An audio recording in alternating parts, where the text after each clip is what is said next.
আজকে আমার ছেলে 4 দিন, আমি আজ থেকে শুধু পানি খাইছি। আমি ভাত পানি খাই নাই। যেদিন আমার ছেলে সবগুলি আসামি ধরবে সেদিন আমি ভাত খাবো। এটাই আমার দাবি, এটাই আমার ওয়াদা। আমি ভাত খাবো না, আমার একটা ছেলে। আমি ফাঁসি চাই, আমি ফাঁসি চাই ওদের। দেশবাসীর কাছে, সকল শিক্ষার্থীদের কাছে আমার রেহানের বিচার চাই। আমার রেহান সুস্বাস্থ্যভাবে, আমার রেহান কক্সবাজারে বেড়াতে গেছে। কক্সবাজার বিরাট মতে আমার ছেলের কাছে টাকা ছিল না, 50 টাকা ছিল। 50 টাকা নিয়ে একটা সিএনজি রিজার্ভ করে এই অক্সিজেন থেকে আমার বাসায় গেছে রাস্তার পাশে। তখন আমার ছেলে বলতেছে সিএনজি আলাকে আমার কাছে 50 টাকা আছে আর 650 টাকা আমার আম্মুর কাছ থেকে নিয়ে আসি। তখন আমার ছেলে পৌঁছে যাওয়ার সময় তখন 4টা, যখন 4টা তখন আমার ছেলে গাড়ি থেকে নামছে, গাড়িওয়ালা গাড়িতে আছে। আমার ছেলেকে চুর সাব্যস্ত করে আমার ছেলেকে তাড়া করানোর পরে আমার ছেলে এক বাড়িতে উঠে, ছাদে উঠে মানে কি নীরবে দাঁড়িয়ে থাকে 2 বন্ধু সহকে আমার ছেলেকে চুর সাব্যস্ত করে আমার ছেলেকে সবাই চুর করে তাড়া করে মানে কি বেঁধে কিছুর উপর বেঁধে নির্মমভাবে মারতেছে। তখন আমি আর আমার স্বামী ওখানে ছুটে যাইলে বলে মানে কি টাকা দাও, টাকা দিলে তোমার ছেলেকে ছেড়ে দেবো। আমি বলতেছি কিসের টাকা? কিসের টাকা বলিস না, আগে টাকা নিয়ে আয়। টাকা কত বলতেছেন আমাকে? তখন আমি সবার ভাইয়ে ধরতেছি মানে কি টাকা দাও আমাকে, আমার ছেলেকে ছাড়িয়ে নিয়ে আসি। 10টার মধ্যে আমি তোমাদেরকে টাকা দিয়ে ফেলবো। আমার হাতে না থাকলে আমার আত্মীয়-স্বজনের কাছে আছে টাকা। তখন অনেকের ভাই হচ্ছে, আমি কেউ আমাকে টাকা দেয় নাই।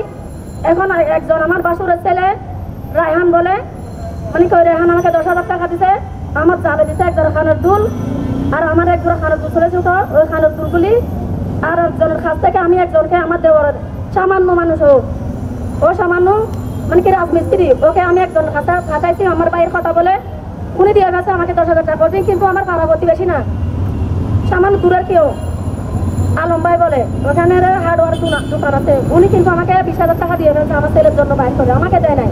আমি একজন লোক পাঠাইছি, লোকটা দিতে। তারপর আমি সব টাকা নিয়ে ওইখানে মানে কি হাজির হয়েছি। তারপর ও টাকা নিয়ে যাই, ওর কাছে যাইলে বলে সর্দারের কাছে যাও, সর্দারের কাছে যাইলে বলে এই মহিউদ্দিনের কাছে যাও, মহিউদ্দিনের কাছে যাইলে বলে তৈবুর কাছে যাও, তৈবুরের কাছে যাইলে বলে নাজিম মাস্টারের কাছে যাও। এরকম করতে করতে আমার ছেলেকে মানে কি নির্মমভাবে ওরা মারতেছে, ওদের ভাইও বলতেছে মানে কি পুরা ধৈর্য ধর, আমি টাকা দেবো তোদেরকে। আমার ছেলেকে যত চাষ আমি টাকা দেবো, তবু আমার ছেলেকে আমার একমাত্র ছেলে। তখন টাকা দেওয়ার সময় হয়তো মানে কি ওরা মানে কি ফুটবল খেলার মতো আমাকে নিয়ে ফুটবল খেলা খেলতেছে। আমার স্বামীকেও মারতেছে আমাকে, কিন্তু মহিলা মানুষ আমার গায়ে হাত তুলে না, আমাকে মহিনে শুধু একটা মারছে, আমার চুলের মুড়ে বেয়ে ধরছে। তখন এরকম করতে করতে আমার ছেলে দেখি মানে কি রাস্তায় শুয়ে গেছে। যখন আমার ছেলে রাস্তায় শুয়ে গেছে, আমি এখন তার অতীত বলতেছি, আমার হাত কিন্তু ধরা আছে, আমি নরম হয় নাই। আমার ছেলে যখন প্রাণ চলে গেছে তখন আমি নরম হয় নাই। আমি বলতেছি আমার ছেলে মনে হয় আর নাই পৃথিবীতে। প্রথমে ভাই ধরে বলছি, তারপর বলতেছি তোদেরকে আমি আর টাকা দেবো না। আমার ছেলে নিলে আমি পুলিশের কাছ থেকে নেবো। আমার ছেলে মনে হয় আর নাই। বারবার আমার ছেলের কাছে টাকাগুলি স্বর্ণগুলি আমার একজনের কাছে দিয়ে আমার বাবা ছেলের কাছে ছুটে যাচ্ছি, দেখছি যে আমার ভাই মানে কি আমার ছেলের মৃত্যুর আগে অনেকবার পানি খাইছে। চাচাকে বলতেছে চাচা আমাকে পানি দাও, সবাইকে বলতেছে আমাকে পানি দাও, আমাকে বলতেছে আম্মু আমাকে একটু পানি দাও। আমার ছেলেকে বলতেছে মুখ ধরে, আমার ছেলে মানে কি পানি চাইতে পানি দেয় নাই, পানি করে আমার ছেলের প্রাণ চলে গেছে। রুমান যাকে আমি নিজে ধরা দিচ্ছি, রুমান আর কে আজাদকে আমি নিজে ধরা দিচ্ছি। ওরা বলতেছে মুখে মুখ দেবো তোকে পানি না। আমার ছোট্ট শিশু কি অপরাধ করছে তাদের কাছে? বড় হইলে বলতাম বড় হয়েছে, আমার ছেলে অপরাধ করছে। আর একবার দুইবার যদি আমার ছেলে অপরাধ করতো, আমাকে যদি হাতে তুলে দিত, তোর ছেলে অপরাধ করছে না, তোমার ছেলেকে আজকে অপরাধ ধরছি, তোমার ছেলেকে নাও। আজকে আমি মনকে সান্ত্বনা দিতে পারতাম, আজকে আমার মনকে সান্ত্বনা দিতে পারছি না। আমি এখানে আছি আমার মনে চুন নিয়ে, আমার হাত পা ভেঙে গেছে, আমি আমার বেঁচে থাকার আলো নিভে গেছে। আমার ঘরে সাদিয়া এখানে আরো অনেকে গেছে, ওরা দেখছে আমার মানে কি পরিস্থিতি। আমি স্বামীর ঘরে অনেক কষ্ট করছি, অনেক দুঃখ করছি। আমার স্বামী অনেকবার ত্রিভুবনে কল করার চেষ্টা করছে, আমার স্বামীকে মেরে ওরা কিছু রাখে না। আমার স্বামী চোখ বের করে ফেলছে ওরা, ওইরকম ভাবে আমার স্বামীকে পেটের মধ্যে লট ঢুকাই দিছে আমার স্বামীকে। ত্রিভুবনে ফোন করতে চাই ওই জন্য, ফোন করতে চাই মোবাইল ছেড়ে নিয়ে গেছে।